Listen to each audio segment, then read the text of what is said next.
Nilisema pale mwanzo ya kwamba hatutaongea juu ya mambo ya ufisadi, tutafanya yale ambayo yanatakikana ifanywe ndio ufisadi ikome katika taifa letu la Kenya.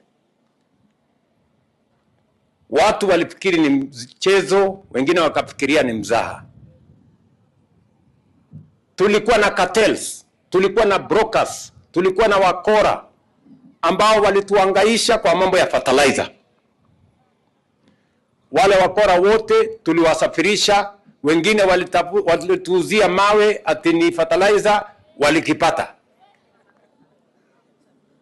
Tukawa na cartels wa mambo ya sukari, watu wa jeuri. Hawa cartels wa sukari tuliwasafirisha, tuliwakomesha. Leo sukari, sekta ya sukari iko sawa. Tukawa na cartels ya mambo ya kahawa. Hawa cartels ya kahawa tulishughulika na wao. Leo wakulima wa kahawa wanalipwa 120, 130, 140 shillings, ile walikuwa wanalipwa shilingi 50, kwa sababu cartels tumewakomesha.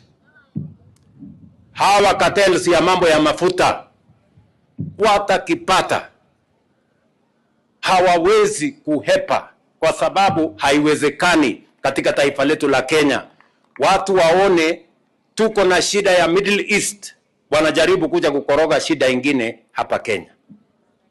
So I must say for the record, this is the administration that is going to deal firmly, decisively and conclusively with all cartels.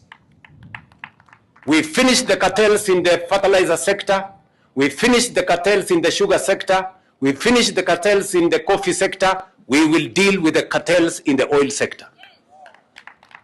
And that is as clear as it should be.